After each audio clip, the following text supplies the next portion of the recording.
बच्चे आज का मॉर्निंग शिफ्ट का पेपर कुछ भी डिफरेंट नहीं था, 27th के पेपर के लेवल का ही था और कैलकुलेशन वाइज भी ज्यादा कुछ नहीं और कुछ भी नया क्वेश्चन नहीं था, कोई भी क्वेश्चन आउट ऑफ सिलेबस नहीं था, सब कुछ well within the boundary ही थे। हाँ, कुछ बच्चों को थोड़े से क्वेश्चंस लेंथी लगे, उन्हें लगा स्टिपुलेटेड टाइम में उन क्वेश्चंस को कंप्लीट नहीं कर सकते तो उन्होंने अटेम्प्ट भी नहीं किया। लेकिन उन क्वेश्चंस को करने का भी शॉर्ट ट्रिक्स है। अगर आपको चीजें नहीं पता तभी आपको क्वेश्चंस लेंथी लगेंगे, अदरवाइज लग ही नहीं सकते। Fine, we are going to discuss all that. अब इस पेपर में आई कुड कलेक्ट 23 क्वेश्चंस। उन 23 क्वेश्चंस में एक भी मुझे कोऑर्डिनेट ज्योमेट्री का नहीं मिला, दो they are questions on coordinate geometry also and they are very easy. इसमें वेक्टर एंड 3D में we have 2 questions to discuss, trigonometry 1, statistics 1, calculus 11 questions, algebra 8 questions. अगर आप पूरे का पूरा एनर्जी भी अपना इस सेक्शन में लगा देते हो ना बच्चे, अलजेब्रा अगर आप इग्नोर भी कर देते हो, then also you end up getting a very good percentile. तो हम अपना डिस्कशन भी इसी ऑर्डर में ही करने वाले हैं। Let's just get into one by one. First of all, vector and 3D. It says A, B and C are 3 non-zero vectors. B and C are non-collinear. इस बात को बिल्कुल इंपॉर्टेंस देना है। कोई भी चीज एक्स्ट्रा क्वेश्चन हमें मेंशन नहीं करके देगा।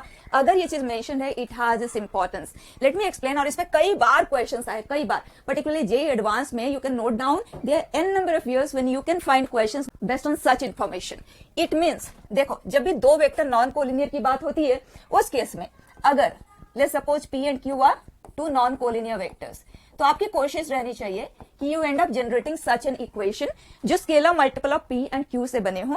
इन दैट केस अब सोच के देखो, P एंड Q का डायरेक्शन बिल्कुल अलग अलग है, उनका लाइन ऑफ एक्शन पैरेलल नहीं है। So in that case can we write one vector to be scalar times of the other? Possible ही नहीं है ना, उनका डायरेक्शन ही बिल्कुल डिफरेंट है। तो अगर ऐसा सिचुएशन जनरेट होता है दो नॉन कोलिनियर वेक्टर्स के केस में, so very clear both the scalars have to be zero, otherwise this relation just can not hold true. तो जो भी दो वेक्टर्स को नॉन कोलिनियर हमें बताया गया है, we should try generating such an equation in terms of B and C. वहां से सब कुछ कंक्लूड होगा। हर बार इस तरह के इंफॉर्मेशन में यही स्ट्रैटेजी आपको फॉलो करना है, बस यही आपका पाथ होना चाहिए। एक दो स्टेप में कंप्लीट हो जाएगा। अब आगे बढ़ते हैं। इस this vector is parallel to this. जब दो वेक्टर पैरेलल होते हैं, one is scalar multiple of the other. So we can write A plus 5B as K1 times of C. Perfect. हमें A की जरूरत नहीं है, माइंडेड। हमें B and C में रिलेशन बनाना है इस तरह का। फाइन। अब आ जाते हैं यहां। It says B plus 6C is parallel to A. दो वेक्टर पैरेलल है तो आप स्केलर इस तरफ भी लगा सकते हैं, इस तरफ भी लगा सकते हैं, कोई फर्क नहीं पड़ेगा उससे। फाइन। अब हमें A को रिमूव करना है। सो A का प्रेजेंस यहां से ले लेते हैं, K1C माइनस 5B, और यहां पुट कर देते हैं। So that would become K1C minus 5B over. अब बता दे, B यहां है, यहां है, एक जगह कर देते हैं बच्चे। 1 प्लस 5K2 के साथ आएगा scalar. Fine. And then C के साथ क्या है? Here we have 6 and here we have K1, K2. अब immediate conclusion, B and C non-collinear है, scalar multiple of B plus scalar multiple of C is equal to 0. That is possible only when both the scalars are 0. तो बच्चे K2 का value -1/5, right? यहां से आया। K2 की जगह पे -1/5 पुट कर दें। K1 would come out to be what? 6 is equal to K1, K2, so that comes out to be -30. Perfect. अब K1 और K2 दोनों के वैल्यूज आपके पास है। वैसे एक का वैल्यू सफिशिएंट होता ABC में रिलेशन निकालने के लिए, दोनों सेम ही रिलेशन आपको देंगे। तो अगर आप K1 का वैल्यू यूज कर रहे हैं तो यहां पुट कर दे, अगर आप K2 यूज करना चाहते हो तो यहां पुट कर दे, दोनों आपको सेम ही रिलेशन जनरेट करके देंगे। फाइन। तो K1 ले लेते हैं। What do we get? A plus 5B minus 30C बच्चे ओवर। कुछ भी मेहनत लगा हमें यहां करने में? बिल्कुल नहीं, राइट? सिर्फ हमें रास्ता क्लियर होना चाहिए कि करना क्या है, वही चीज आपको समझना है। पेपर डिस्कशन का मतलब ये नहीं है कि सिर्फ आंसर निकालना है, no, that will not help you. आपको ये देखना है कि इस तरह के इंफॉर्मेशन पे रास्ता क्या होना चाहिए, हमें किस तरह से प्रोसीड करना चाहिए। Fine. Now look at the second one. बच्चे ये जो क्वेश्चन है, आई थिंक 27th में in one of the shifts such a question was there, right? उसमें भी एंगल बाइसेक्टर का लेंथ ही पूछा था। The only thing data is changed, right? तो बताएं, A पॉइंट हमें गिवन है, B गिवन है, O इज ऑरिजिन, हमें एंगल बाइसेक्टर ऑफ AOB चाहिए। किस तरह से करते हैं? Angle bisector divides opposite side in the ratio of corresponding sides. ये ऑरिजिन है, A हमें दे दिया गया है। आप कंपोनेंट्स के फॉर्म में लिखना चाहो वो लिखो, कंप्लीट वेक्टर लिखना चाहते हो वो लिख लो। I prefer writing in terms of components lesser to write. Fine, ये साइड लेंथ कितना है 0,0,0 है। फाइन, तो ये हुआ 4 + 4 + 1 square root, distance between 2 points that's it 3। ये डिस्टेंस बच्चे 4 + 16 + 16 का स्क्वायर रूट 32 + 4 36 का स्क्वायर रूट 6। 3:6 रेशियो में डिवाइड करेगा एंगल बाइसेक्टर। 3:6 मतलब 1:2। 1:2 रेशियो में डिवाइड करते हुए पॉइंट निकाल लेते हैं quick. What do we get? 4 + 2 6 upon 3 which is 2. Then 4 + 4 upon 2 + 4 upon 3 which is 2. बच्चे distance between these 2 points quick. 4 64/9 + 4 square root. 4 + 4 बच्चे 8. That is 72 + 64 upon 136 square root upon 3.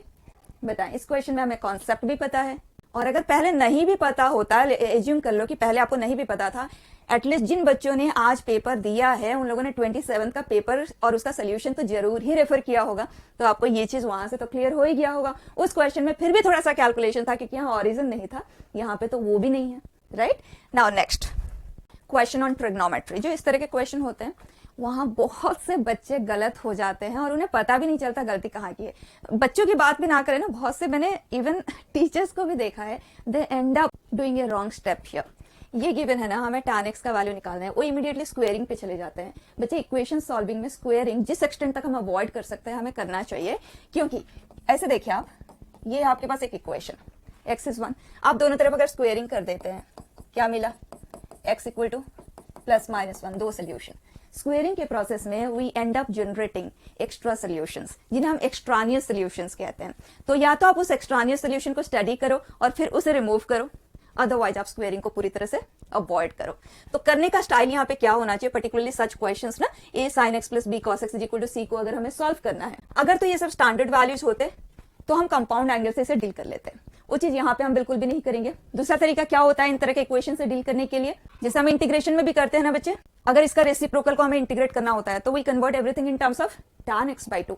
वो सिंपल तरीका होता है, होमोजेनिटी हम जनरेट कर पाते हैं। जब भी हमें ट्रिग्नोमेट्री के क्वेश्चन में कुछ भी समझ नहीं आता है, इमीडिएटली tan x/2 में आप कन्वर्ट कर दो, क्योंकि सारे के सारे ट्रिग्नोमेट्रिक रेशियो को आप tan x/2 में कन्वर्ट कर सकते हो। फाइन, तो करके देखते हैं। दिस इज 4, tan x/2 को मैं t कंसिडर कर लेती हूँ, 1 + t², 5 times of 2t that is 10t upon 1 + t² is 1.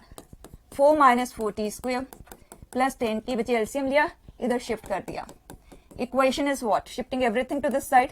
बच्चे 5t² - 10t - 3 = 0। इक्वेशन बन गया इन terms of t। Now important thing is, जो t हमने यहाँ कंसिडर किया है वो tan x/2 को हमने लिया है, और x एक लिमिटेड इंटरवल है। x ये है, दैट मीन्स जो x/2 है हमारे लिए वो -π/4 से π/4 के इंटरवल में लाई करता है, और tan being an increasing function -π/4 से π/4 में ये क्या वैल्यू हमें जनरेट करके देगा? tan -π/4 which is -1 -1 to 1। That means जो भी डिस्कशन हम इस इक्वेशन का करेंगे वो इस बात को ध्यान में रखते हुए करेंगे, t जो हमारे लिए यहाँ पे इन्वॉल्व है, they are this particular set of values. Fine, अब सॉल्व करते हैं t के लिए। -b + √b² -4ac and that is 60 upon 2a। बच्चे 10 ± ये है 160, that is 4√10 upon 10। दो वैल्यूज हमें मिले हैं। अब क्विकली चेक करो इनमें कौन सा वैल्यू है जो इस इंटरवल में लाइक कर रहा है, कोई है भी या नहीं है। अब बच्चे 10 + 12.4, इसको तो प्लस वाले को तो आप वैसे ही डिस्कार्ड कर सकते हो, क्योंकि 10/10 करेंगे 1 प्लस समथिंग, ये तो इस इंटरवल को ही क्रॉस कर जाएगा, तो प्लस वाला तो एनीवे डिस्कार्ड हो गया। बस माइनस को अब हमें डिस्कस करना है, उसे भी आप इसी तरह से देख लो। 10/10 दैट इज 1 - 4√10/10 दैट इज √10। बच्चे ये 3 पॉइंट समथिंग है, तो ये 1 पॉइंट समथिंग होगा। 1 - 1 पॉइंट समथिंग करेंगे तो -0.1 समथिंग ये आएगा, जो कि इस इंटरवल में लाइक करता है। सो वेरी क्लियर, यहाँ पे जो t मतलब tan x/2 की पॉसिबिलिटी हमें मिल पाई, it is only one such possibility. ये tan x/2 का वैल्यू है, कुछ भी गलती नहीं करना, जल्दबाजी में नहीं जाना है, हमें tan x का वैल्यू चाहिए, and we know tan x is what? 2 tan x/2 upon 1 - tan² x/2। Perfect, just value को यहाँ पे क्विकली पुट कर देते हैं। ये tan x/2 है बच्चे, tan² x/2, √10 न्यूमरेटर डिनोमिनेटर से कॉमन लेके कैंसिल कर देते हैं और फिर उसे स्क्वायर करते हैं। नीचे √10 है, उसको स्क्वायर करके ये 10 आ जाएगा. सो this is 10 plus 16, 26 minus 8 √10 upon 10. Fine. अब यहां पुट करते हैं. This is numerator 2 times of 10 minus 4 √10 upon 10. Denominator बचे 1 minus tan square x by 2, तो 1 minus this, so 10 minus 26 that is minus 16 plus 8 √10 upon 10. Fine. अब इसे सिंप्लीफाई कर लेते हैं. यहाँ 2 है बच्चे, यहाँ से फर्दर 2 कॉमन आ सकता है. So it is 5 minus 2 √10. Denominator से 4 हम कॉमन ले सकते हैं, इनफैक्ट हम 8 ही कॉमन ले लेते हैं. So it is minus 2 plus √10. मैंने ऑर्डर ऑफ राइटिंग चेंज कर दिया. Fine. So this is 1/2. Denominator को रैशनलाइज कर देते हैं, फर्दर सिंप्लीफाई हो जाएगा. So it is 5 minus 2 √10 into √10 plus 2. Denominator is rationalise हुआ तो 10 माइनस 4 एंड दैट इज 6. अब बस न्यूमरेटर को मल्टीप्लाई करते हैं और खत्म करते हैं. 5 √10 minus 4 √10 that is √10. And rational part देख लेते हैं. 5 into 2 which is 10 minus 2 √10 into √10 that is minus 20. 10 minus 20 which is minus 10 upon 12. Simple. ठीक है. तो यहाँ जो मैंने आपको बताया वो चीज बिल्कुल ध्यान रखना है. इस तरह के इक्वेशन सॉल्विंग में हमेशा tan x by 2 का हेल्प लेना है, स्क्वेयरिंग बिल्कुल नहीं करना है. नेक्स्ट देखें. स्टैटिस्टिक्स का क्वेश्चन है. यहाँ लोगों को कैलकुलेशन बहुत ज्यादा लगा. डेफिनेटली अगर आप एज इट इज इसे अटेम्प्ट करेंगे तो काफी बड़े वैल्यू ऑलरेडी है. जब आप वेरिएंस की बात करेंगे तो इनको स्क्वायर करेंगे. स्क्वेयरिंग में आप काफी टाइम कंज्यूम करने वाले हैं. Rather what you can do is, ध्यान देना, we have xi 60 60 44 58 68 alpha beta and 56. Mean हमें गिवन है आज 58 and variance for this set of data, मतलब x इन डेटा का नाम हमने दिया है तो variance with respect to x data set. Okay, that is given as 66.2. और हमें alpha square plus beta square का वैल्यू चाहिए. इन अननोन को डिस्कस करना है और वो भी sum of their squares. And square का समेशन इन्वॉल्वमेंट कहां पे आता है? वेरिएंस की कैलकुलेशन में आता है. राइट. और वेरिएंस आप सबको पता ही है, summation xi square upon n minus mean का स्क्वायर. राइट. अब इन सभी डेटा को स्क्वायर करके सम अप करेंगे. Why waste that amount of time? Rather आप सबने पढ़ा हुआ है कि अगर आप एक डेटा सेट से कोई वैल्यू सब्ट्रैक्ट करते हैं, कुछ भी सब्ट्रैक्ट कर दें, मैंने देखा 60 का प्रेजेंस 2 बार है एंड मोर ओवर सारे के सारे डेटा 60 के अबाउट ही है, तो I subtract 60. As such you can take 50, you can take 45, 55, whatever that you like. Right. अब हम करना क्या चाह रहे हैं, जैसे हमारे पास xi डेटा सेट है. ओके, और उसका जो मीन है वो म्यू ऑफ x है, वेरिएंस ये है. अब अगर मैं कोई नया डेटा सेट बनाती हूं, ध्यान देना, xi में कुछ ऐड या सब्ट्रैक्ट करके, तो इन डेटा सेट का जो मीन होगा, जिसे हम म्यू ऑफ y लिख लेते हैं. ओके, y डेटा सेट का जो मीन होगा, x डेटा सेट में जो भी आप यहाँ पे चेंज लाए हो ना बेटा, एग्जैक्टली वही चीज फॉलो होगा. इसका मतलब अगर आपने प्लस किया है तो इसके मीन में भी वो प्लस a होगा, और अगर यहाँ माइनस किया है अपने नए डेटा सेट के लिए तो यहाँ माइनस ही होगा. राइट. और इसे कोई फर्क नहीं पड़ता अगर आप डेटा सेट में ऐड या सब्ट्रैक्ट करते कोई वैल्यू, तो वेरिएंस को कोई फर्क नहीं पड़ता. वेरिएंस तभी इफेक्ट होता है अगर आप मल्टीप्लाई या डिवाइड करते हैं. फाइन. वेरी इंपॉर्टेंट थिंग, इसमें तो कई बार क्वेश्चन आ चुके हैं, आप डायरेक्टली यूज में ले सकते हैं. बच्चे उन क्वेश्चंस में डिटेल कैलकुलेशन पे जाते हैं, जरूरत नहीं है. फाइन. अब इसी को हम यूज में लेते हैं. आप बताएं, तो बताएं नया डेटा सेट क्या आ जाएगा? 60 minus 60 0 minus 16 minus 2 8 alpha minus 60 beta minus 60 minus 4. Perfect. और ये जो नया डेटा सेट हमने क्रिएट किया है, इसमें बहुत छोटे वैल्यूज हैं, इनसे डील करना हमें बहुत सिंपल लगेगा. और इस डेटा सेट का जो मीन वैल्यू है वो, क्योंकि y का मीन ले रहे हैं, तो जो x का मीन होगा माइनस 60, x मीन इज 58, तो ये मीन भी बहुत छोटा सा वैल्यू है, आप देख सकते हैं. और इस नया डेटा सेट का जो वेरिएंस होगा वो सेम ही होगा 66.2. क्लियर.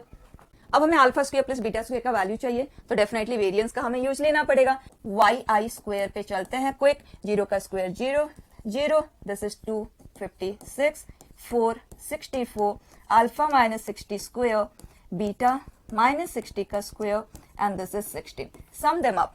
क्या आ गया बेटा? This is 260.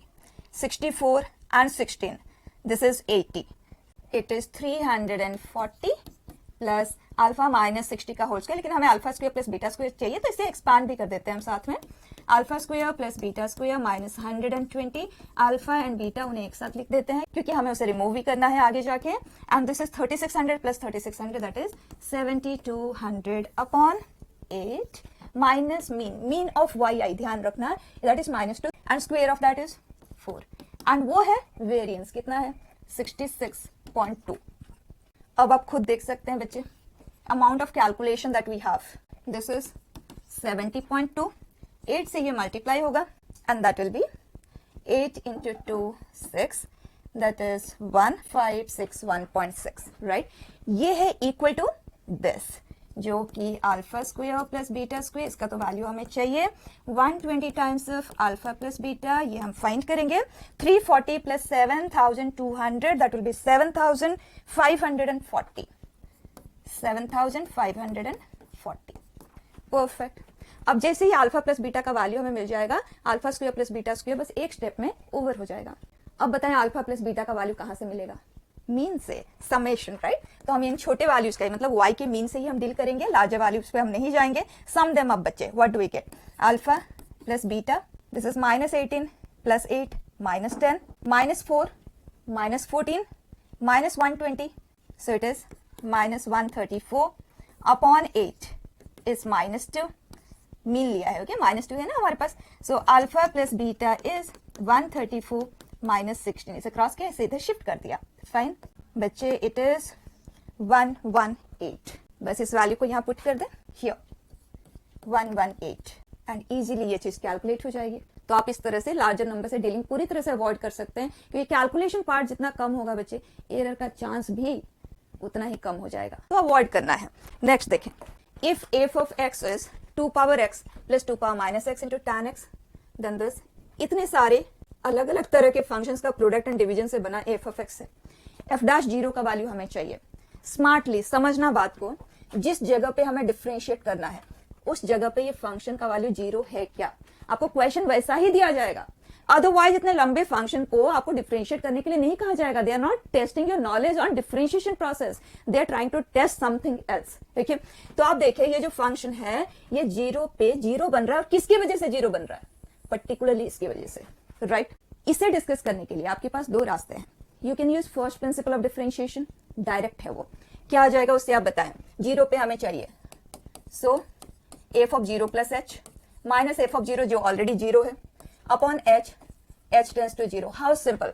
अब बताएं एफ ऑफ एच जो कि 2 power h plus 2 power minus h and this is tan h एंड स्क्वायर रूट ऑफ जो भी है, बाकी सब एज इट इज, ये हमारे पास, राइट, डिनोमिनेटर में जो भी है, h टेंस टू जीरो, ये h एज इट इज है।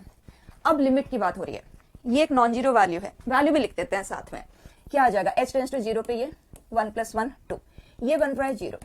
h टेंस टू जीरो पे ये हमें क्या देगा, 0 0 1, tan inverse of 1 is π/4 and then 0 0 1, that is 1 cube, it is 1, और ये है 0। तो 0/0 फॉर्म बन रहा है, लेकिन न्यूमरेटर एंड डिनोमिनेटर में जीरो गिविंग फैक्टर कौन से हैं, सिर्फ लिमिट डिस्कशन के लिए उन्हीं टर्म्स को ही आपको यूज करना है, बाकियों को यूज करने की जरूरत नहीं है। And we know tan x/x, x tends to 0 is 1, तो ये कंप्लीट हो जाता है, दिस बिकम्स ऑल टुगेदर 1। अब हमारा आंसर आ गया 2 × square root of π/4, 2 cancelled, root pi, fine. Second way out, ध्यान से सुनना, जब हमें एफ डैश ऑफ समथिंग निकालना है और उस समथिंग पे ये फंक्शन जीरो बन रहा होता है, ओनली इन दैट केस आप आइडेंटिफाई कर लो कौन सा वो फैक्टर है जो जीरो बना रहा है इस फंक्शन को, राइट, सिर्फ उसे डिफरेंशिएट कर लो, बाकी अनडिस्टर्ब रहना चाहिए, राइट, उसकी जगह पे उसका डिफरेंशिएशन, बस इतना ही आपको करना है, बाकियों में कोई चेंज नहीं, एज इट इज। अब इसमें आप एक्स की जगह पे जीरो पुट कर दें, क्या आ जाएगा, सेम थिंग, 2 × 1, बाकी तो कोई चेंज ही नहीं है, so answer will be root pi, clear. Next here बेटा, sine minus cos sine square, sine into cos square plus sine cube tan. Sine and cos में ज्यादातर टर्म है, लेकिन एक टैन वाला टर्म भी है, क्या करेंगे इमीडिएटली, सब कुछ साइन एंड कॉस में कन्वर्ट करेंगे, क्योंकि जो भी हमने स्टैंडर्ड फॉर्म पढ़ा है ना बच्चे, वो ट्रिग्नोमेट्री में अगर है तो साइन एंड कॉस में है, या तो प्योरली टैन में है, या प्योरली कॉट में है, राइट, एक यूनिफॉर्मिटी रहेगी, तब हम उन मेथड से और उन पैटर्न से हम उसे हैंडल कर पाएंगे क्वेश्चन को। तो इसे अब हम क्विकली साइन एंड कॉस में कन्वर्ट कर देते हैं। इस पूरे में साइन कॉमन है, साइन को कॉमन भी ले लेते हैं, उस साइन को कॉमन लेके यहां से एक साइन को हम कैंसिल भी कर देते हैं, साथ में एलसीएम ले लें, सो that is sine minus cos into sine upon cos, हमने एलसीएम लिया यहाँ, that becomes cos cube, and यहां आ जाएगा साइन स्क्वायर इंटू साइन बचे, साइन क्यूब डीएक्स, परफेक्ट। अब ये कॉस न्यूमरेटर में शिफ्ट हुआ तो ये हुआ sign into cos and sign cube plus cos cube. अब इसे देखते हुए आपको स्ट्राइक करेगा कि हाँ हमने ऐसा एक पैटर्न पढ़ा है which deals with function of sin x plus cos x and sin x into cos x एंड इसके साथ इस फंक्शन के साथ एक extra sin x minus cos x या cos x minus sin x का प्रेजेंस हो with dx। To handle such questions हमें इसे t कंसिडर करना होता है, राइट? तो जैसे आप इसे t कंसिडर करते हैं, देखते हैं क्या हम पूरे क्वेश्चन को t में कन्वर्ट कर सकते हैं। This is t sine plus cos, तो बच्चे dt क्या आ जाएगा? साइन का derivative cos minus sine dx। Perfect. अब हमें sin x into cos x का भी वैल्यू चाहिए, कहां से मिलेगा? टी स्क्वेयर से मिलेगा। T square will be sine square plus cos square जो कि है 1 टू साइन इंटू कॉस, तो यहां से हम कह सकते हैं sign into cos is t square minus 1/2। बिल्कुल स्टैंडर्ड डीलिंग है, नया नहीं है कुछ भी। Then we require sine cube plus cos cube and we know sine cube plus cos cube is sine plus cos का whole cube minus 3 sine into cos. ये सब वो 8th 9th क्लास में जो आइडेंटिटीज आपने पढ़ी है। So this is t cube minus 3, इसका वैल्यू ऑलरेडी है हमारे पास, and this is t. Simplify कर सकते हैं हम, यहाँ पे एलसीएम ले लें, minus 3 t cube plus 3t upon 2। बच्चे टी क्यूब यहाँ भी है और यहाँ पे भी है, can we write it as 3t minus t cube upon 2। Perfect. अब आ जाते हैं, आज इट इज उन्हें पुट कर दें, तो sine minus cos dx, we have cos minus sine dx is dt, तो minus dt, right? Sine into cos it is t square minus 1/2। Then sine cube plus cos cube बचे 3t minus t cube by 2। Now look at, सब कुछ T में convert हो चुका है। Denominator में cubic polynomial है, या तो हम पार्शियल फ्रैक्शन से डील करेंगे या डायरेक्ट सब्स्टिट्यूशन अगर वर्क करता है तो वेरी गुड। तो हम सबसे पहले डिनोमिनेटर को u कंसिडर करते हुए देखते हैं क्या ये u में कन्वर्ट हो पा रहा है। तो अगर हम इसे u कंसिडर करें तो du आएगा 3 minus 3 T square dt। 3 common लेंगे तो 1 माइनस टी स्क्वेयर dt, जिसका प्रेजेंस यहाँ पे है बच्चे, यहाँ टी स्क्वेयर माइनस 1 है या माइनस साइन है, इसे अगर हम यूज कर लेंगे तो ये 1 माइनस टी स्क्वेयर में कन्वर्ट हो जाएगा। So 1 minus t square dt we can write it as 1/3 du, और नीचे है u। बच्चे answer is 1/3 log mod u, और u हमारे लिए है 3t minus t cube, and 3t minus t cube क्या होगा वो भी यहाँ पे है हमारे पास, तो हमें इंडिविजुअली t को सब्स्टिट्यूट करने की जरूरत नहीं है, आज इट इज है ना हमारे पास। देखो sine cube plus cos cube is this, so 2 times of sine cube plus cos cube will be this. So ये आंसर आ गया 1/3 of log twice of sine cube plus cos cube plus c। बच्चे जब log के अंदर एक constant product में होता है तो उस कांस्टेंट को आप वहां से रिमूव कर सकते हैं, क्योंकि log mn is log m plus log m। So can we just write it as log 2 plus log sine cube plus cos cube. Yes बेटा, एंड ये कांस्टेंट है, आर्बिट्ररी वैल्यू के साथ मिक्स होके एक कोई c जनरेट करेगा वो, तो हमारा आंसर है this plus c। Clear? Next बेटा रिलेशन पे है, इस is a, b ordered pair is related to c, d ordered pair only if इन दोनों का प्रोडक्ट माइनस इन दोनों का product that should be a multiple of 5 where a b c d are integers. आपसे पूछा गया था रिफ्लेक्सिव सिमेट्रिक ट्रांजिटिव उनके रिलेटेड है या नहीं है, तो तीनों ही चेक कर लेते हैं हम। बताएं रिफ्लेक्सिव के लिए ए ऑर्डर्ड पेयर जिन्हीं भी एलिमेंट्स में रिलेशन है ना वो अपने आप के साथ रिलेटेड है या नहीं है, ये चेक करना होता है। तो बताएं ये minus 10, so a b minus a b which is equal to 0, 0 is a multiple of 5, correct है। तो हमारा ये रिलेशन रिफ्लेक्सिव तो है। अब आते हैं सिमेट्रिक। सिमेट्रिक के लिए क्या है, जो जिसके साथ रिलेटेड है उनको अगर हम ऑर्डर चेंज कर देते हैं क्या वो रिलेशन स्टिल वैलिड है। तो a, b is related to c, d means ad minus bc is a multiple of 5। Fine. अब इसे रिवर्स करते हैं, क्या c, d a, b के साथ रिलेटेड होगा? ये तभी पॉसिबल है जब bc minus ad multiple of 5 हो। तो क्या यहां से हम ये चीज कंफर्म कर सकते हैं, यहाँ bc है या माइनस bc या माइनस ad या प्लस ad है? Yes, that mean this is minus 5k, तो मल्टीपल ऑफ 5 तो हुआ ना, तो सिमेट्रिक भी ये है। अब डिस्कस करते हैं ट्रांजिटिव नेचर के बारे में। a, b related to c, d, c, d related to e, f। अगर ये है तो क्या यहां से हम ये कंक्लूड कर सकते हैं कि a, b will be related to e, f? Try करते हैं। तो ये तभी होगा जब ad minus bc is 5k1, और ये तभी होगा जब cf minus ed is a multiple of 5। क्या इन दोनों के हेल्प से हम AF माइनस BE के बारे में कुछ बता सकते हैं? AF माइनस BE के बारे में डिस्कशन का मतलब ये है कि हमें C एंड D को रिमूव करना है, एलिमिनेट करना है। Can we do that? यहाँ C यहाँ है, D यहाँ है, C यहाँ है, D यहाँ है, डायरेक्टली तो पॉसिबल नहीं है।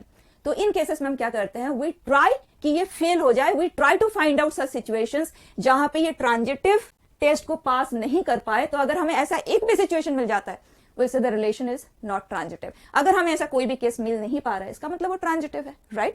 तो उसके लिए immediately try to search for such a situation.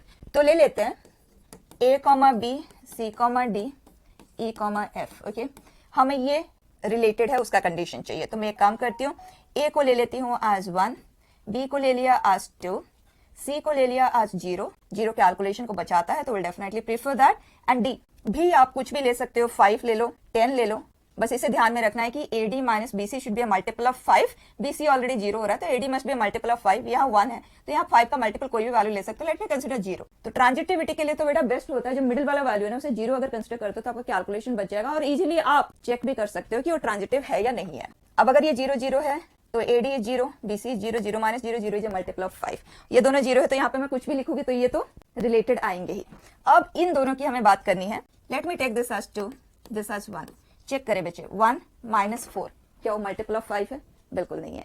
तो हमें इस तरह के बहुत सारे सिचुएशन मिल जाएंगे। मैंने तो क्विकली बस एक केस फ्रेम किया तो क्लियर हो गया, it is reflexive, symmetric but not transitive. Fine, next mixture of functions के ऊपर बेस्ट है, डेफिनेट इंटीग्रेशन का क्वेश्चन है। वैसे भी जब भी मिक्सचर के ऊपर बेस्ट आता है, पर्टिकुलरली एक्सपोनेंशियल फंक्शन को यूज करते हुए आता है, तो हमें एक ही स्टेप करना है, use shift property. Shift property क्या है?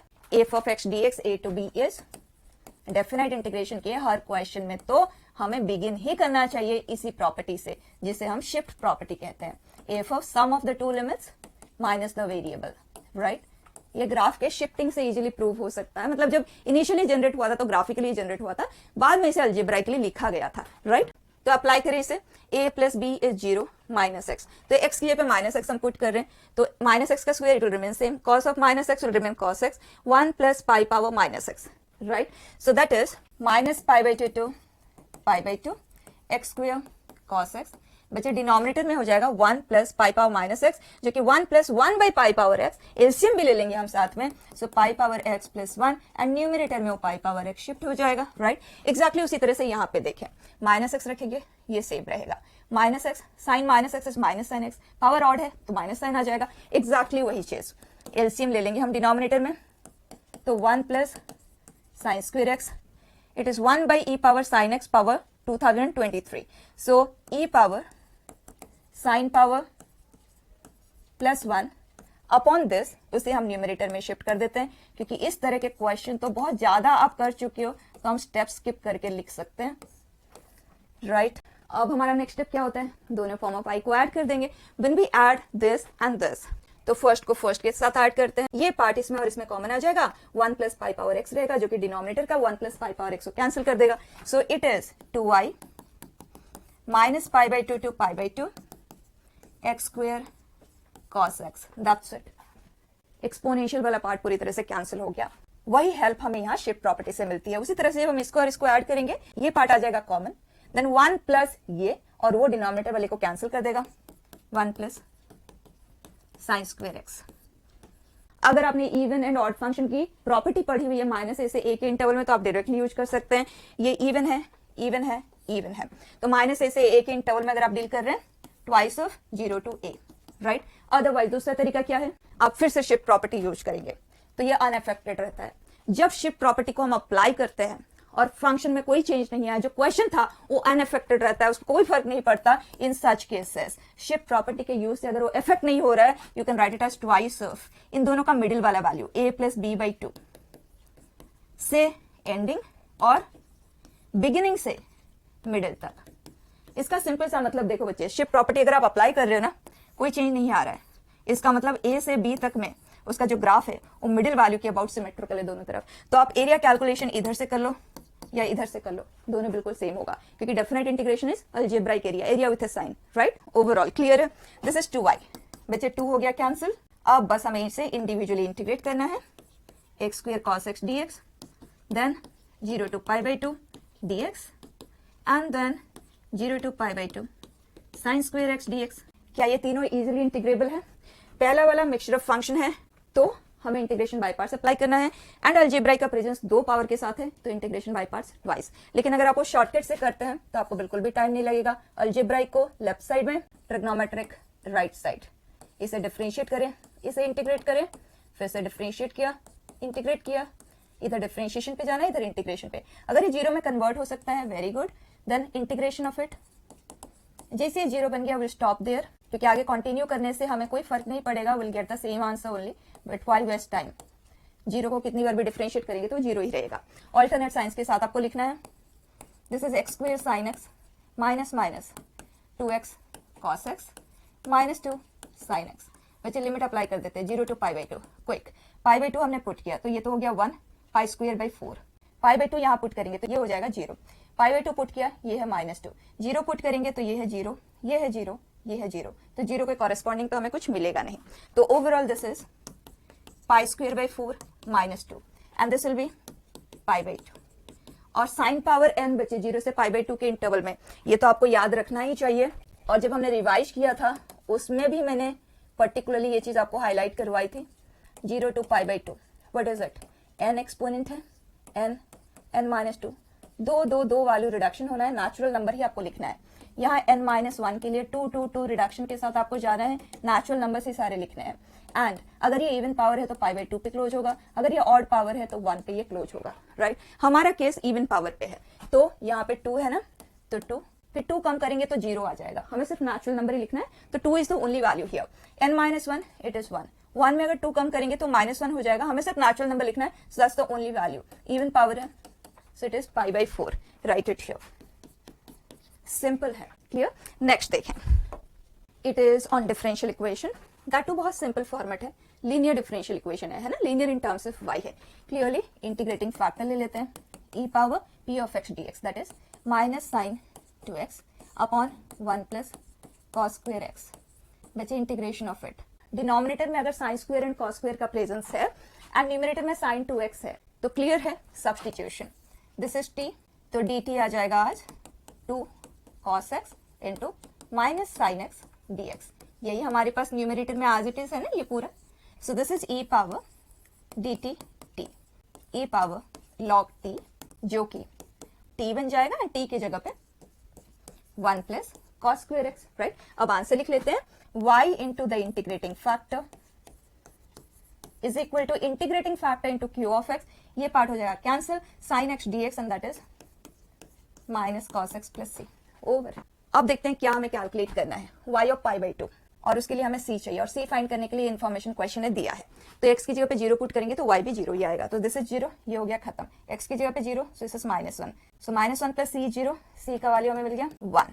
अब हम x की जगह पे पाई बाई 2 पुट करेंगे एंड y कैलकुलेट करेंगे, दिस इज 1 प्लस 0, तो ये हो गया only y is equal to pi by 2 हम पुट कर रहे हैं, so this is 0, only c that we left with. तो बच्चे आंसर इज 1 डायरेक्ट। नेक्स्ट देखें, अगर आपने सिर्फ डेफिनेट इंटीग्रेशन वाला रिवीजन सेशन भी मेरा अटेंड किया हो तो आप 3-4 क्वेश्चन तो आज इट इज ही आपको मिल जाएंगे। थोड़ा बहुत जो इन्फॉर्मेशन चेंज है बट फॉर्मेट बिल्कुल सेम है, बहुत इजीली आप कर सकते हो। देखो, लिमिट का क्वेश्चन है, डेफिनेट इंटीग्रेशन का इन्वॉल्वमेंट है। डेफिनेट इंटीग्रेशन के लिए वेरिएबल क्या है? t, और यहाँ x का प्रेजेंस भी है, तो इंटीग्रेशन प्रोसेस के लिए x इज ए कांस्टेंट, तो इमीडिएटली आप उस x को इंटीग्रेशन प्रोसेस से बाहर निकाल दो। वैसे तो वहां पे रहने भी दोगे तो कोई फर्क नहीं पड़ता, लेकिन हमें क्लियरली चीजें विजिबल होंगी, हम उसे बाहर मूव कर देते हैं। x tends to pi by 2। अब चेक करते हैं क्या कोई इनडिटर्मिनेट फॉर्म है। x के पे पाई बाई 2 पुट किया, हियर दोनों लिमिट इक्वल आ गए, 0, numerator is 0, denominator 0, 0 by 0 indeterminate form है, इमीडिएटली एल हॉस्पिटल रूल। अब डेफिनेट इंटीग्रेशन को हम डिफरेंशिएट कैसे करते हैं? If we have f of t dt, Newton Leibniz rule, right? g of x h of x, और ये एक ओकेजन नहीं है, n number of times you are being asked question on this. क्या है? Differentiate the upper limit. Upper limit as input in the function जिसे हम integrate कर रहे हैं, minus differentiation of the lower limit. Lower limit as input in the function, right? ये simple सा तरीका है, एग्जैक्टली यही चीज अब यहाँ करते हैं। कांस्टेंट है, डिफरेंशिएशन विल बी 0, तो ये पार्ट इसका हो गया 0, minus differentiate the lower limit, lower limit in place of the variable T है, टी की जगह पे एक्स क्यूब आएगा, x cube power 1/3 that will become x. Denominator का डिफरेंशिएशन एलएच रूल अप्लाई कर रहे हैं ना, दिस एक्स टेंस टू π/2 है। करने को हम बहुत कुछ यहाँ पे कर सकते हैं, लेकिन फिर से आप देखते हैं क्या कोई इनडिटर्मिनेट फॉर्म है। एक्स एज π/2, ये वैल्यू तो नॉन जीरो है, व्हाट इज इट, π² 3 टाइम्स, ये जीरो है, ये जीरो है, ये तो 2 एज इट इज है। जीरो गिवन क्वांटिटी को सिर्फ आपको डिस्कस करना है, बाकी कॉन्स्टेंसी है। तो 0/0 इंडिटरमिनेट फॉर्म के लिए आप सब्स्टिट्यूशन का यूज ले सकते हैं, बट आई से एलएच रूल। क्या आ जाएगा बच्चे, सिर्फ इस पार्ट को ध्यान देना, ओके, बाकी में कोई चेंज नहीं।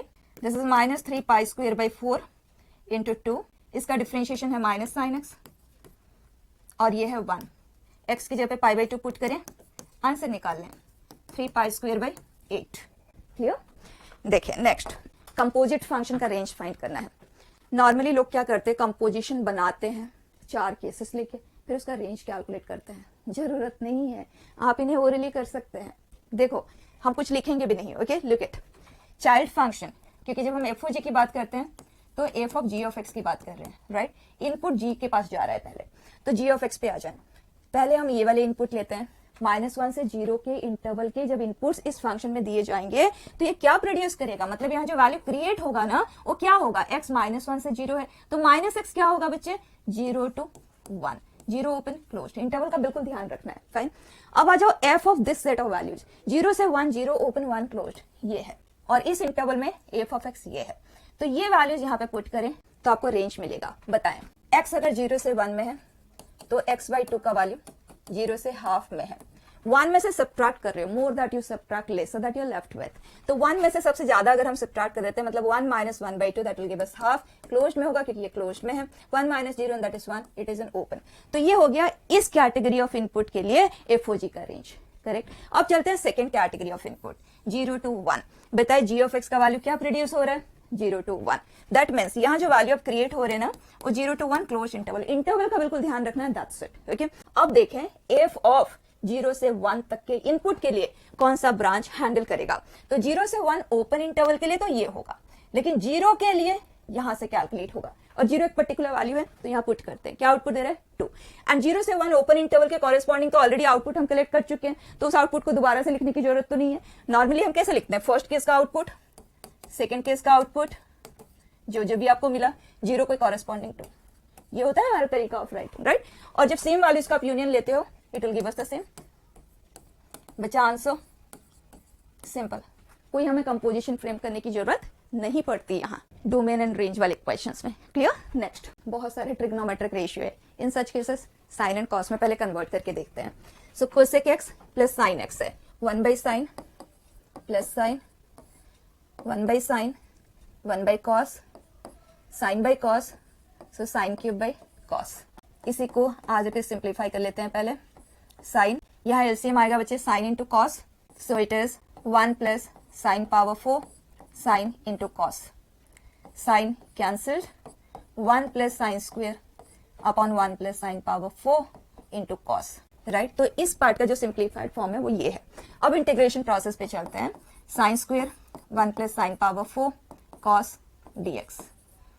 जब हमारे पास फंक्शन ऑफ साइन एक्स है एंड एक cos x dx है तो इमीडिएटली हमें स्ट्राइक करता है ना, ये तो स्टैंडर्ड पैटर्न से हमने लिखा भी था रिवीजन में, सिर्फ 1-1.5 घंटे का रिवीजन था और उसमें सारे पैटर्न्स हमने कवर किए थे विद लॉट्स ऑफ एग्जांपल्स। तो क्या करेंगे, t is equal to sine x dt is cos x dx।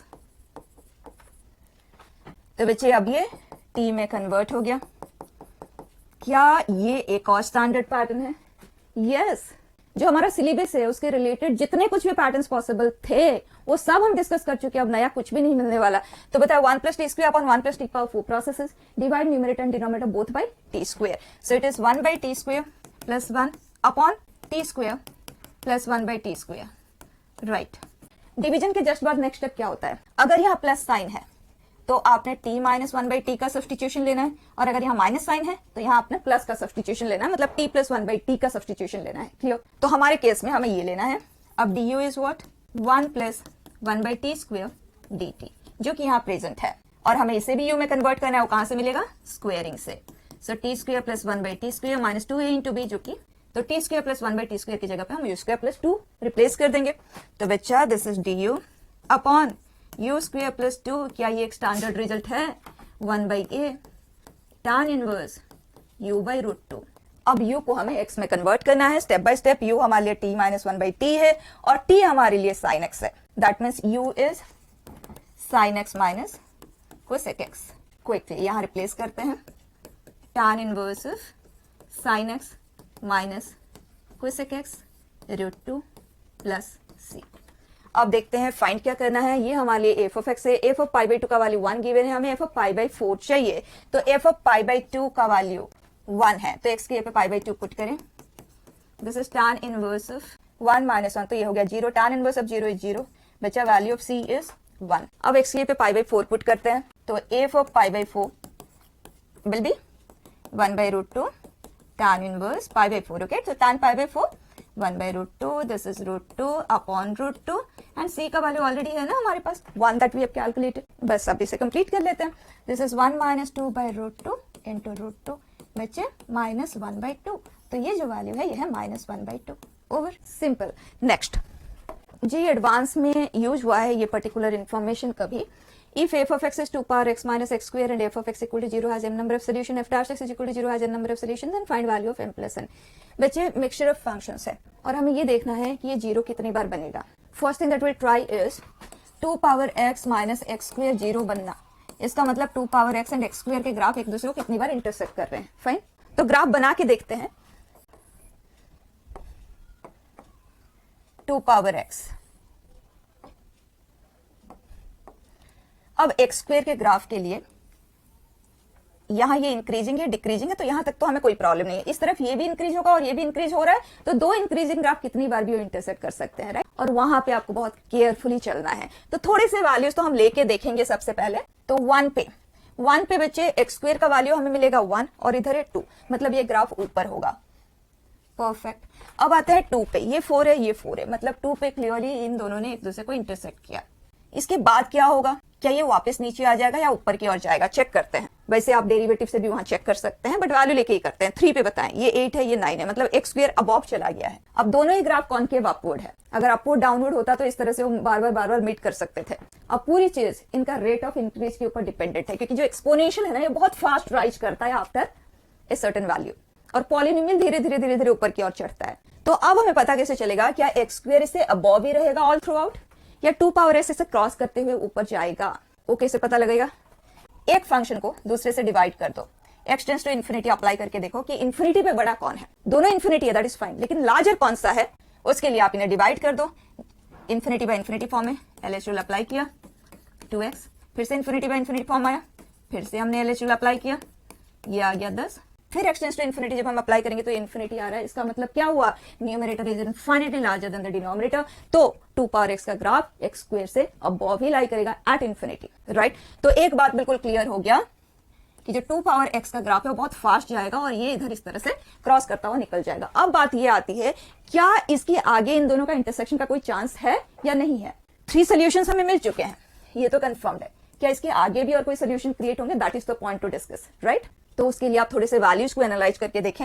3 तक तो हमने लिया था ना, 4 पे आप देखें, x इज इक्वल टू 4 पे बचे 16 एंड 16 इंटरसेक्ट किए। इसके आगे 5 पे 2 पावर 5 32, 5 स्क्वायर 25, इन दोनों में गैप देखते रहना बस। x इक्वल टू 6 पे 2 पावर 6 64, 6 स्क्वायर 36, गैप देखें, बढ़ते जा रहे हैं और बढ़ना भी एक नॉर्मल सा बढ़ना नहीं हो रहा है, काफी ज्यादा डिफरेंस के साथ इंक्रीज हो रहा है। अब इसके आगे उन दोनों कर्व का इंटरसेक्शन का कोई चांस नहीं है। सो m का वैल्यू क्या आ गया बच्चे, 3। अब बात करते हैं n, f डैश x, ये f ऑफ x है, तो f dash x is 2 power x ln 2 minus 2x equal to 0, that means 2 power x ln 2 equal to 2x कितनी बार बनेगा। तो दोनों के ग्राफ बना लेते हैं। 2 पावर x का ग्राफ हमें ऑलरेडी पता है, एक पॉजिटिव कांस्टेंट उसके साथ मल्टीप्लाई हुआ है, तो ग्राफ का नेचर वैसे ही रहेगा, बस थोड़ा सा वैल्यू में फ्लक्चुएशन आएगा। कॉनकेव अपवर्ड ग्राफ है। अब y equal to 2x line को ग्राफ करते हैं, वैसे ही थोड़े से पॉइंट्स लेके कर लेते हैं, और वैसे आप इसके डेरिवेटिव को एनालाइज करके भी कर सकते थे, but will follow the same process. Okay, y equal to 2x line ऐसी वाली लाइन है, बस ये देखना है क्या ये ऐसे रह जाएगा या एक जगह पे टच करेगा या इंटरसेक्ट करता हुआ निकलेगा। फाइन, या तो 0 सोल्यूशन होगा या 1 होगा या 2 होगा, उससे बियॉन्ड तो और कोई पॉसिबिलिटी नहीं है क्योंकि स्ट्रेट लाइन है। कोसेकेंट टेंजेंट और सेकंड के पोजीशन पे ये लाइन आ सकती है। तो 0 पे इसका वैल्यू है 0, 1 पे ये है 2 और 1 पे ये है 2 ln2। बच्चे जो ln2 का वैल्यू है ना log 2 बेस e है, जो बेस है वो 2 से बड़ा है, तो ये जो वैल्यू होगा वो 0 से 1 के बीच में आएगा। अगर ये e होता तब ये 1 दिया होता, तो ये वैल्यू स्मॉलर है। तो clearly y equal to 2x, बच्चे से अबव चला गया, राइट। तो सेकंड लाइन तो ये बन गई, अब काटती हुई निकल जाएगी second line, fine. So n value is 2, total 5 solutions, clear. Next देखें, statement 1 is f of x equal to 4 root 2 x cube minus 3 root 2 x minus 1 equal to 0 has only one solution in the interval। बच्चे cubic है, cubic का एक certain interval में solution है नहीं है ये पता लगाना है, तो उसके लिए we require derivative f dash x which is 12 root 2 x square, differentiate करें माइनस 3 root 2। अब देख लेते हैं डेरिवेटिव 0 कहाँ बन रहा है, ग्राफ टर्न किस किस जगह पे लेगा। So X square is equal to 1/4, X is plus minus 1/2, तो ये ग्राफ इन दो जगह पे टर्न लेगा, दैट इज कंफर्म्ड। अब देखें माइनस हाफ एंड हाफ, जो हमारा डिस्कशन है वो हाफ से 1 के इंटरवल में है, तो क्लियरली उस इंटरवल में ग्राफ कहीं कोई टर्न नहीं लेने वाला है, या तो अपवर्ड मूविंग होगा या डाउनवर्ड मूविंग होगा, वो आप एफ डैश इसके साइन से भी चेक कर सकते हैं, I am not getting into that, right. और अगर कोई अपवर्ड मूविंग ग्राफ है, ए से बी के इंटरवल में हमें कोई सोल्यूशन मिल पा रहा है या नहीं मिल पा रहा है, हमें चेक करना है अपवर्ड या डाउनवर्ड मूविंग के लिए, तो आपको immediately F of A and F of B का वैल्यू देखना है। ऑपोजिट इन साइन है तो सोल्यूशन देता हुआ निकलेगा, क्योंकि एक एक्सिस से अबव एक पॉइंट है, बिलो एक पॉइंट है, कॉन्टिन्यूअस है, तो सोल्यूशन देता हुआ ही तो पास करेगा, और वो एक ही सोल्यूशन दे सकता है, राइट।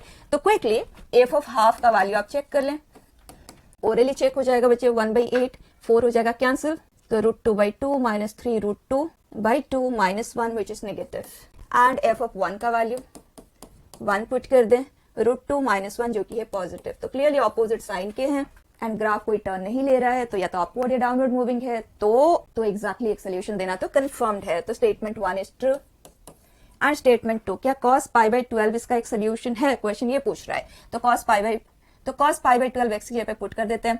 दिस इज 4 √2, बच्चे √2 दोनों के पास है, कॉमन ले लेते हैं, √2 4 cos cube π/12 minus 3 cos cube π/12 minus 1। cos π/12 की वैल्यू निकाल के करने की कोशिश नहीं करें, cos 15 डिग्री आप निकाल सकते हैं, but don't get into that बच्चे, दिस इज cos, ओके, ये क्यूब नहीं है। क्या ये आइडेंटिटी आपको पता है, 4 cos cube theta minus 3 cos theta is cos 3 theta, so it is cos π/4। आप चेक कर लो, दिस इज 1/√2, ये से कैंसिल किया इक्वल टू 0, इसका मतलब yes cos π/12 is the solution of this equation, so statement 2 is also true, right. तो यहाँ अगर आपको एप्लीकेशन ऑफ डेरिवेटिव का थोड़ा सा नॉलेज है ना बेसिक लेवल पे, इंक्रीजिंग डिक्रीजिंग टर्निंग पॉइंट्स उसके related, you can very well answer this, और कुछ भी नहीं है। Next algebra, for a GP having 64 terms, SN total is 7 times of sum of all the odd terms, then R is what? Very direct question, GP पे काम करना है, first term A ले लेते हैं, कॉमन रेशियो R ले लेते हैं, तो 64 टर्म्स है, तो ये क्या आ जाएगा, A R power 64 minus 1 upon R minus 1 which is 7 times of। बच्चे ऑड प्लेसेस की टर्म्स की अगर हम बात करें तो AR square AR power 4 like this, कितने टर्म्स होंगे, 64 टर्म्स में 32 odd places, 32 even places are there, so 32 such terms are there. अब उसका सम हो जाएगा फर्स्ट टर्म, कॉमन रेशियो जो कि है R square, power number of terms minus common ratio minus 1, ए हो गया कैंसिल, ये R पावर 64 माइनस 1 है, ये इसे कैंसिल करेगा, R माइनस 1 इसमें आज फैक्टर है, वो कैंसिल हो जाएगा, तो यहाँ R प्लस 1 रह जाएगा, एंड इसे इधर शिफ्ट किया, R वैल्यू इज 6। एक ही स्टेप, कुछ करना ही नहीं पड़ा, एनसीईआरटी लेवल ऑफ क्वेश्चन बच्चे। नेक्स्ट देखें, rank of the word G20, rank पे तो सभी ने प्रैक्टिस किया ही होगा, क्योंकि बहुत ज्यादा कोई जेई मेन जेई एडवांस दोनों में ही आते हैं। तो सबसे पहला स्टेप क्या होता है, अल्फाबेटिकली हम इन्हें अरेंज कर देते हैं, तो बताएं लेटर्स इन अल्फाबेटिकल ऑर्डर, ये हो गया इसका अल्फाबेटिकल पैटर्न। अब सबसे पहला लेटर हमें चाहिए G, हमें सबसे पहले E मिलेगा, सेकेंड पोजीशन पे ये आएगा, तो यहां तक पहुंचने से पहले हमें E एज फर्स्ट लेटर वाले सारे वर्ड्स को स्किप करना होगा। तो अगर E फर्स्ट पोजीशन पे है, तो जो आपके पास रिमेनिंग 6 स्लॉट्स है उसमें ये लेटर्स अरेंज होने के कितनी पॉसिबिलिटीज होंगी, 6 फैक्टोरियल अपॉन 2 फैक्टोरियल, इतने वर्ड स्किप करेंगे तब हम जी कैटेगरी में एंटर करेंगे। अब जी लेटर सर्च हो चुका है, अब दोबारा से वो नहीं मिलेगा, उसे स्ट्राइक ऑफ कर दें। अब रिमेनिंग लेटर्स में अल्फाबेटिकली सर्च करें, हमें टी पोजीशन चाहिए, मतलब ये चाहिए, और वहां तक पहुंचने के लिए हमें इन्हें स्किप करना होगा, मतलब GE and G in category of word, और वो कितने होंगे, 5 letters into 5 places, out of which 2 are identical, तो बच्चे 5 फैक्टोरियल अपॉन 2 फैक्टोरियल, दोनों के लिए सेम, तो 2 टाइम्स कर देते हैं। इसके बाद आ जाएंगे जी टी पे और यहां से हम टी को कर देंगे स्ट्राइक ऑफ। अब एक टी खत्म हो चुका है, दैट मीन्स आगे अब और कोई हमें रिपीटेशन नहीं मिलेगा, तो डिनोमिनेटर में इस तरह का डिवीजन अब क्रिएट नहीं होगा। अब जी टी के साथ हमें डब्ल्यू चाहिए, ये चाहिए, लेकिन कितने लेटर हमें स्किप करना होगा, 1 2 3, तो 3 टाइम्स हम स्ट्रेट अवे लिख देते हैं क्योंकि अब कोई रिपीटेशन तो हमें मिलना नहीं है। और कितने स्लॉट्स अब हमारे पास रह जाएंगे, 4, राइट, सो 4 फैक्टोरियल। अब हमें मिल गया है जी टी डब्ल्यू, डब्ल्यू को किया हमने स्ट्राइक ऑफ, 4 लेटर्स बचे हुए हैं, लेकिन ये अल्फाबेटिकली जैसे है ना ई एन टी वाई, और एग्जैक्टली हमें उसी ऑर्डर में ही चाहिए। तो आगे अब आपको ये प्रोसेस कंटिन्यू करने की जरूरत नहीं है, जैसे अल्फाबेटिकली हमें चाहिए एग्जैक्टली उसी ऑर्डर में बचे हुए हैं, तो just +1 at the end, close it, over, clear है ना। ऐड कर देते हैं, 6 factorial is 720, so this is 360, ये हो गया cancel, this is 120, 4 factorial 24 into 3 which is 72 + 1 73, which add कर देते हैं, दिस इज 3, 8 + 7 15, 5, डन। तो देखो ये क्वेश्चंस आपकी कितना टाइम सेव करते हैं। Next, A dice is rolled until 2 appears, the probability of getting 2 in even number of throws। तो हो सकता है अगर गेटिंग ए 2 को अगर हम सक्सेस कंसिडर करें तो इवन नंबर ऑफ थ्रो में वो 2 ऑकर करना चाहिए, या तो वो 2 सेकेंड थ्रो में आया हो, दैट मीन्स फर्स्ट में फेलियर एंड देन सक्सेस, या तो वो 4th वाले टर्न में आया हो, या तो वो 6th वाले में, लाइक दिस। तो अगर फेलियर है, एक डाइस के केस में 2 नहीं आने की प्रोबेबिलिटी होगी 5/6, and then a success which is 1/6, failure 3 times and then a success, then failure 5 times and then a success, right. नया तो नहीं है कुछ, इस तरह के क्वेश्चंस आप करते हो और मैंने भी रिवीजन में आपको करवाया है। तो आंसर क्या आ जाएगा, infinite GP it is a/1 - r, so it is 5/11/36, 36 cancelled, 5/11। तो बस अगर आपको राइट काइंड ऑफ एक्सपोजर मिला है एग्जाम से पहले, ये सब क्वेश्चन आप फटाफट करने वाले हैं। नेक्स्ट, 11c1/2 + 11c2/3 पैटर्न देख लें। करने का तरीका एक नहीं है, लेकिन जो स्टैंडर्ड सीरीज हम याद रखते हैं उसके हेल्प से अगर आप कर सकते हो, अगर आपको मेमोरी में है और उसका आप यूज ले सकते हो, देन व्हाई नॉट। बच्चे ये चीज तो हम करते हैं ना, NC0/1, NC1/2, NCn/n+1 याद रखते हैं ना, 2n+1 - 1/n+1। तो जिन बच्चों को ये स्टैंडर्ड सीरीज याद है वो डायरेक्टली यूज में ले सकते हैं। करके देखते हैं, n value is 11, so 11c0/1, 11c1/2 and so on 11c11/12 equal to 2^12 - 1/12। Fine. अब देखते हैं हमारी जो सीरीज है पार्शियल टर्म्स को लेके बनी है, तो जो अनवांटेड टर्म्स है यहाँ पे उन्हें हम राइट साइड में मूव कर देते हैं। तो ये टर्म हमें नहीं चाहिए, हमें यहां से स्टार्ट करना है और हमें राइट साइड में 11c9 तक चाहिए, मतलब 11c10 वाला टर्म नहीं चाहिए और 11c11 वाला टर्म नहीं चाहिए, उन्हें हम मूव कर देते हैं दूसरी तरफ। सो सम वुड बी 2^12 - 1/12 माइनस ये है 1, और यहाँ जो टर्म है वो है 11c10/11, बच्चे ये है 11, ये है 11, सो दिस इज ओवरऑल इज 1, उसे हमने दूसरी तरफ शिफ्ट किया तो ये लिख देते हैं एज 2 एंड दिस इज 1/12। अब बच्चे कंबाइन कर दो इसे, 2^12 - 24 - 1, ये वाला -1 और ये वाला -1, तो -2 कर देते हैं अपॉन 12, तो ये है 2^12 - 26/12। अब बच्चे न्यूमरेटर डिनोमिनेटर दोनों इवन है, 2 का कैंसिलेशन कर देते हैं, 2^11 - 13/6, 2^11, 2^10 का वैल्यू तो हम सब याद रखते हैं ना, इसकी जरूरत हमें पड़ती रहती है। अदरवाइज आप 32 का स्क्वायर मतलब 2^5 का स्क्वायर करते हुए निकाल सकते हैं, लेकिन इसे तो आप याद ही रख लो। तो 2^11 विल बी 2 से फर्दर मल्टीप्लाई किया, -13 किया बाय 6, m एंड n आ जाएगा, m + n - 8, that's it, clear. जिसे ये स्टैंडर्ड सीरीज याद नहीं है वो क्या कर सकते हैं, पैटर्न देख लें। We have 11cr/r+1 summation, r values are 1 to 9। आप इंटीग्रेशन प्रोसेस से भी इसे जनरेट कर सकते हैं और डायरेक्ट एनसीआर के सिंप्लीफिकेशन से भी आप इसे क्रिएट कर सकते हैं। जिसे ये आइडेंटिटी याद है आप डायरेक्टली लिख लें 1/n+1, n+1c m+1, और जिसे याद नहीं है आप उसे क्रिएट कर लें, r factorial 11 - r factorial upon r+1 है, तो ये हुआ r+1, बच्चे ये से मल्टीप्लाई हुआ, तो 11 factorial upon 11 - r factorial into r+1 factorial. Denominator में 2 फैक्टोरियल, जब इन दोनों का सम जो कि है 12, अगर उसका फैक्टोरियल यहाँ प्रेजेंट है तो हम उसे एनसीआर में कन्वर्ट कर सकते हैं। तो क्या करना होगा यहाँ 12 बनाने के लिए, हमने 12 से मल्टीप्लाई किया, 12 से डिवाइड कर दिया, डिनोमिनेटर में है r plus 1 factorial and 11 minus r factorial. अब हम इसे लिख सकते हैं in terms of nCr and that is 12c r plus 1, right. तो जो एक्स्ट्रा r वाला टर्म एनसीआर के बाहर था अब वो खत्म हो गया, that is 1/12 out and we have 12c r plus 1 summation r values are from 1 to 9। बच्चे अब क्विकली इन वैल्यूज को पुट कर दें, this is 12c2, 12c3, 12c10। अब इसे कैलकुलेट करने के लिए स्टैंडर्ड सीरीज का यूज लेंगे, 12c0 plus 12c1 plus 12c2 so on till 12c12 का जो वैल्यू आता है वो होता है 2 पावर 12। तो इसका आंसर आ जाएगा 2 पावर 12 माइनस 12c0 12c1 दोनों कंबाइन होकर क्या दिए 13, right. And we know binomial coefficients equidistant from either side are equal in value. तो इधर से फर्स्ट दो का जो सम है लास्ट के दोनों का भी सम सेम ही होगा। So can we write 13 plus 13, 12 हमने यहाँ लिखा हुआ है, सेम ही वैल्यू है जो हमने वो डायरेक्ट स्टैंडर्ड सीरीज से जनरेट किया था, फाइन। तो अगर हम in standard pattern of series को याद रख लेते हैं बच्चे तो हमें बहुत एडवांटेज मिलने वाला है, बहुत टाइम हमारा सेव होगा, प्लस हम कितने कंफर्टेबल जोन में रहेंगे, fine. Look at the next one, if mod of z plus 1 is az plus b 1 plus iota, बहुत कॉमन टाइप ऑफ क्वेश्चन है, इक्वेशन सॉल्विंग है in terms of a complex number z। करने का तरीका क्या रहता है बच्चे, z is equal to x plus i y, और z हमें ऑलरेडी गिवन है तो वो भी हमें कंसिडर करने की जरूरत नहीं है, बस यहाँ z की जगह पे हाफ माइनस 2 आयोटा पुट करते हैं, so that will become 3/2 minus 2 iota का modulus is equal to a 1/2 minus 2 iota plus b 1 plus iota. इसे भी कैलकुलेट कर लेते हैं, 9/4 plus 4 square root 9 plus 16 that is 25/4 5/2 is equal to this. अब process क्या रहता है, दोनों तरफ के हम रियल पार्ट को इक्वेट करते हैं, दोनों के इमेजिनरी पार्ट को इक्वेट करते हैं, दो अननोन दो इक्वेशन। तो बताएं 5/2 is equal to real part on the right hand side a/2 plus b, एक इक्वेशन आ गया। Imaginary part on the left hand side is 0 and right hand side में है बच्चे minus 2a plus b, right. Okay, ये alpha and beta नहीं है, ये a एंड b ही है।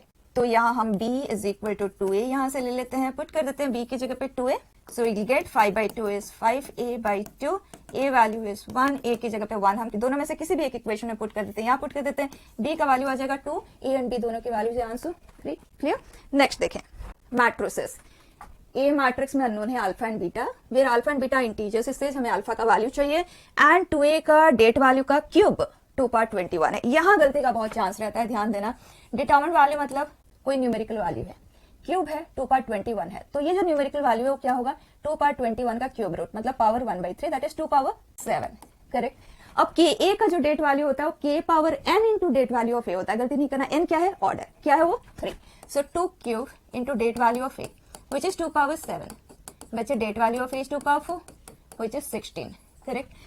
अब अल्फा एंड बीटा में रिलेशन हमें यहां से मिल पाएगा, इसे एक्सपांड करते हैं, डिटरमिनेंट वैल्यू इसका लेते हैं which is alpha square minus beta square, we want it to be 16, alpha and beta are two integers. तो बताएं ऐसा कौन सा पॉसिबिलिटी हमें मिल पाएगा।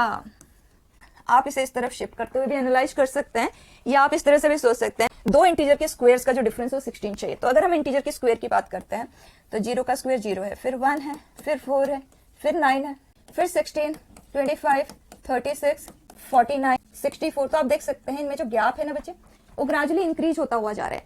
तो इस लिस्ट में से अगर आप कोई दो नंबर ढूंढ सकते हैं जिनका डिफरेंस 16 हो तो उसके लिए हमें इन टर्म्स को इन्वॉल्व करने की तो जरूरत ही नहीं है ना बच्चे, क्योंकि इन दोनों में जो डिफरेंस है मतलब क्लोजर दो स्क्वायर में भी जो डिफरेंस है ना 16 को एक्सेप्ट कर चुका है, तो आप इसके आगे अब सर्च नहीं करेंगे। I am just telling you the process. वैसे तो पाइथागोरियन ट्रिपलेट आप बहुत बार यूज कर चुके हो तो आपको इमीडिएटली स्ट्राइक कर जाएगा, but a general approach to handle such questions I am talking about. तो आपको दो नंबर इस लिस्ट में से ढूंढना है जिनका डिफरेंस 16 हो। तो बच्चे यहाँ पे तो दो ही पॉसिबिलिटी हमें मिल रही है, 0 एंड 16, 9 एंड 25। तो एक पॉसिबिलिटी आ गया alpha is 4, beta is 0, second is alpha is 5, beta is 3। तो इनमें से जो भी ऑप्शन में होगा you can go for it. Clearly दोनों तो ऑप्शन में नहीं होंगे, या तो ये दोनों ऑप्शन में नहीं होंगे, कोई एक होगा, या तो यहाँ मेंशन होगा positive integers, in that case ये पॉसिबिलिटी रूल आउट हो जाएगी। Fine. Now A1, A2, A and B and increasing AP मतलब इसका जो कॉमन डिफरेंस है वो पॉजिटिव है। A6 मतलब 6th term is 2, so this is 2 and we want such common difference for which this value is greatest, right? तो हमें A6 का वैल्यू पता है जो कि 2 है, कॉमन डिफरेंस है AP का D, तो हम A1 एंड A5 दोनों को D के फॉर्म में लिख लेते हैं। किस तरह से लिखेंगे, स्मार्टली करना है, कोई एक्स्ट्रा राइटिंग पे नहीं जाना। आप बताएं A1, A2, A3 so on, इसका कॉमन डिफरेंस D है, मतलब इधर D ऐड होते हुए सक्सेसिव टर्म्स क्रिएट हो रहे हैं। पर हमारे पास A6 का वैल्यू है जो कि है 2, और वहां से अगर हम इस तरह से रिवर्स आते हैं तो क्या कॉमन डिफरेंस माइनस डी बनेगा? यस। तो ये 6th टर्म है, उसे अब हम फर्स्ट टर्म की तरह कंसिडर कर रहे हैं, A5 and so on A1, 6 terms are there. तो बताएं अगर मुझे A1 को लिखना हो in terms of this, what will that be? A minus 5D and A5 will be A minus D and 2 as it is। हमें इसे maximise करना है, ये तो कांस्टेंट है, उसे ऐसे ही रहने देते हैं। Let's come over to the unknown part, this is 4 minus 12D plus 5D square into 2। बच्चे ये अपवर्ड पैराबोला है, तो इस क्वेश्चन में डेफिनेटली ग्रेटेस्ट वैल्यू तो पूछ ही नहीं सकता। ये बच्चे ने इंफॉर्मेशन देते हुए थोड़ा सा गलत कर दिया। This has to be the least value of it, greatest नहीं पूछा जा सकता। एक और चीज यहाँ पे, ये जो टर्म है ना, ये स्पेसिफिक, किसी बच्चे ने कहा A1 into A3 into A6 से, किसी ने कुछ और कहा, तो बस प्रोसेस को आप देख लें। The way of handling least value of this quadratic polynomial, vertex भी होता है, जिसने क्वाड्रेटिक इक्वेशन एंड एक्सप्रेशन के बारे में अच्छे से स्टडी किया हो डायरेक्टली लिख सकता है, अदरवाइज आप डेरिवेटिव मेथड से कर ले। This is function of D differentiated, f dash is equal to minus 12 10D, D value is 6 by 5, fine, so answer is 6 by 5, done. Now next one, and this is the last question today. If A into A transpose is I, identity matrix, then simplify this in terms of this। अब बच्चे A into A transpose is I, आपको मैंने पहले भी बताया था, जब दो मैट्रिसेस का प्रोडक्ट आइडेंटिटी मैट्रिक्स होता है तो वो कम्यूटेबल हो जाते हैं, और रिवीजन में मैंने क्लियरली बताया था, इस बात को याद रख लें, इसमें बहुत क्वेश्चंस बनते हैं एंड एक्सप्लेन भी किया था। तो कैन वी से A transpose into A will also be I, fine. अब आ जाते हैं इसके सिंप्लीफिकेशन पे। A and A transpose commutable matrices है, तो जो अल्जेब्राइक आइडेंटिटीज हम यूज करते हैं, एग्जैक्टली वही चीज आप इन मैट्रिसेस के लिए यूज कर सकते हो व्हेन दे आर कम्यूटेबल। तो x प्लस y whole square algebraic identities, इसमें जब ये ऐड होता है, we know this is twice of x square plus y square, let's use that directly, so it is half matrix A twice of A square A transpose का square, ये 2 हो गया cancel, A into A square A cube, A into A transpose का square मतलब 2 बार A transpose है, and we know this is I, identity matrix multiplied with any matrix is the same matrix, so answer is here। ठीक है ना? तो अगर किसी बच्चे का ये पेपर अच्छा नहीं भी गया, do not worry, it's just that आपको थोड़ा सा बाउंस बैक करना है, थोड़े से और अच्छे सोर्सेज से पढ़ाई करनी है, ताकि आपको वो सारे शॉर्ट ट्रिक्स का पता चल जाए बिफोर द एग्जाम, तभी तो नेक्स्ट टाइम हमारा स्कोर इंप्रूव होगा, right? So we close this discussion here.